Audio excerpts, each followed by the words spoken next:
A paz do Senhor Jesus, irmãos, saudações a todos, que alegria, que prazer poder estar com você mais uma vez, estudando e meditando acerca da Palavra de Deus. Nós estamos estudando de uma maneira bem simples a Palavra de Deus, né? Falando da pessoa do Espírito Santo. O nosso propósito aqui não é debater, discutir e nem trazer nenhum tipo de estudo teológico acerca do assunto, né? Nosso propósito aqui verdadeiramente é trazer a palavra de Deus na sua simplicidade. Meus amados irmãos, nós já estudamos aqui a respeito do Espírito Santo, falando que ele é uma pessoa, falando que o Espírito Santo é o nosso ajudador, aquele que intercede por nós também. Eu quero trazer algumas características do Espírito Santo para a gente entender quem é, irmãos, que está andando com a gente, o que ele exige, o que ele quer de nós. O Espírito Santo é uma pessoa, ele precisa, irmãos, de relacionamento. Olha só, Jesus, quando ele reunir todos diante da sua presença naquele grande dia no tribunal, ele vai ter duas classes de pessoas, uma para ser julgada e outra para ser salva. Todos vão ser julgados segundo as suas obras, mas a salvação é para todos aqueles que foram encontrados no livro da vida. Veja bem, Jesus, ele vai falar para alguns assim: vinde bendito do meu Pai para o reino que está fundado, que está construído, está feito desde a criação do mundo. Mas para outros ele vai falar assim: apartai-vos de mim, porque eu não vos conheço. O que ele está falando com essas palavras? Eu não tive um relacionamento com você. Eu não te conheço. Você não me conhece, eu não te conheço. Então, o que o Espírito Santo precisa, o que nós, na verdade, precisamos é ter um relacionamento com o Espírito Santo, com a pessoa do Espírito Santo. Meu amado irmão, minha amada irmã, não se engane. Eu e você temos que ter um relacionamento com o Espírito Santo, uma intimidade, uma experiência. E isso só vem quando nós desejamos conhecer Ele através da palavra, através da oração. Isso é intimidade com o Espírito Santo. Amém? E algumas das características do Espírito Santo a gente vai aprender hoje.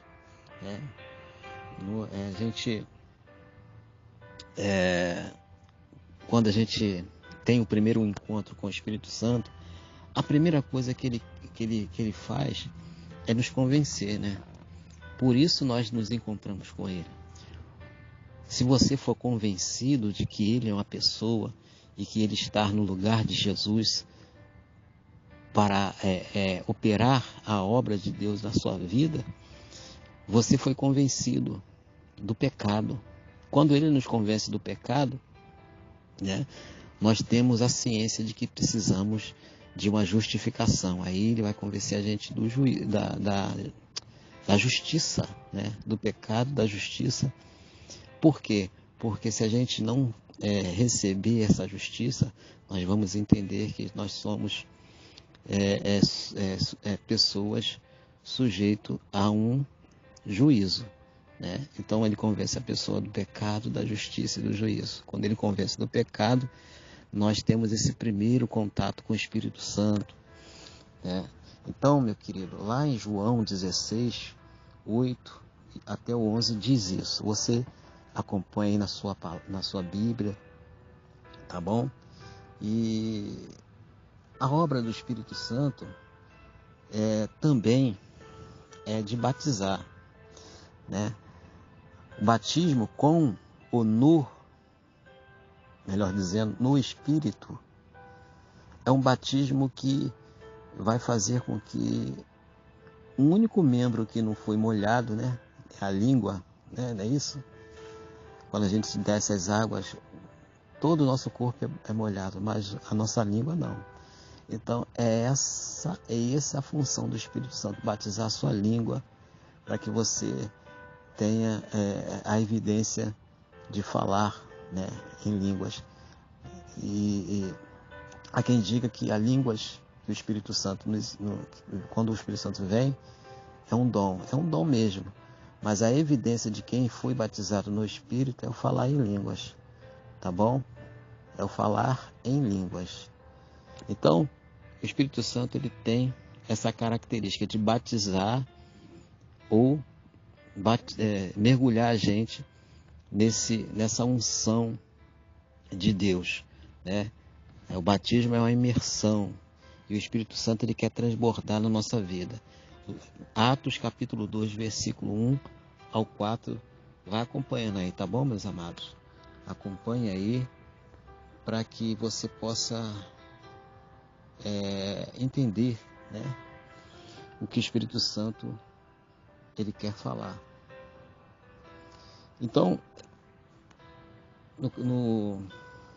no Evangelho, segundo escreveu Mateus, o Espírito Santo, meu querido irmão, ele tem a sua função aqui de trazer para a gente o que é a encarnação, né? Eu não estou falando aqui da reencarnação, não, é encarnação. E o Verbo se fez carne, então ele encarnou. Então, aqui em Mateus, capítulo 1, versículo 18, diz assim: Ora, o nascimento de Jesus Cristo foi assim, que estando Maria, sua mãe, despojada com José, antes de se ajuntarem, achou-se concebida pelo Espírito Santo. Então, o Espírito Santo, ele encarnou, ele tem a participação na obra da encarnação de Jesus, né? Veja bem, não é reencarnação. Reencarnação é uma doutrina do Espiritismo. Nós somos a favor e entendemos que o Verbo se fez carne, se encarnou, né? Então, a outra coisa que o Espírito Santo ele está envolvido com a doutrina da encarnação, amém? E em Ezequiel 36, o Espírito Santo ele tem uma relação com toda a humanidade. Ezequiel 36, versículo 27. Porei dentro de vós o meu espírito e vivereis, e fareis andar nos meus estatutos, e guardareis os meus juízos. Amém? Então, mais uma característica do Espírito Santo. O Espírito Santo ele está envolvido, irmãos, com todos aqueles que querem recebê-lo.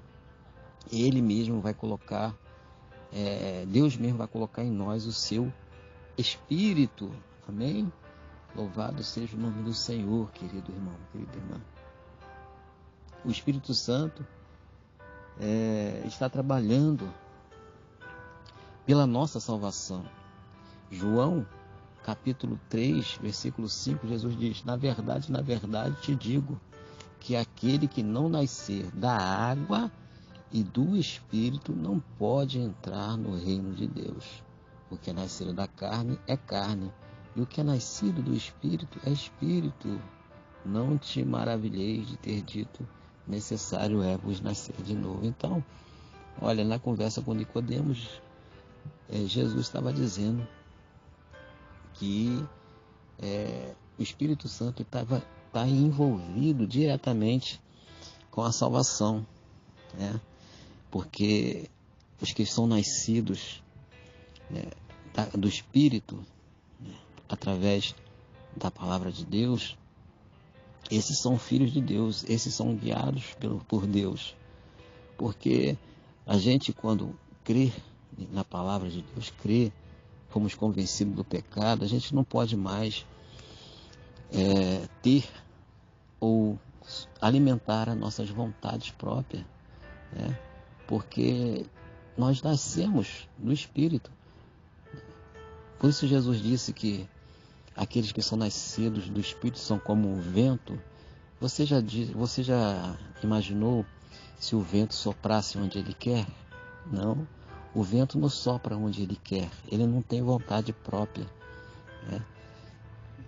Eu não posso segurar o vento. Não posso dizer para o vento sopra no sul, sopra no norte. Não. O vento, ele sopra onde Deus quer. E assim são os nascidos do Espírito Santo. Ele não possui mais essa vontade, ele não alimenta mais, melhor dizendo, a vontade própria. Amém?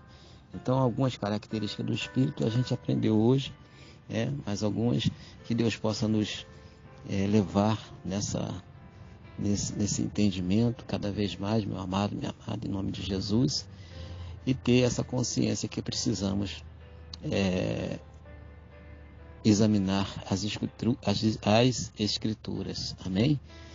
Deus abençoe a todos. Até uma próxima oportunidade, querendo Deus. Em nome de Jesus.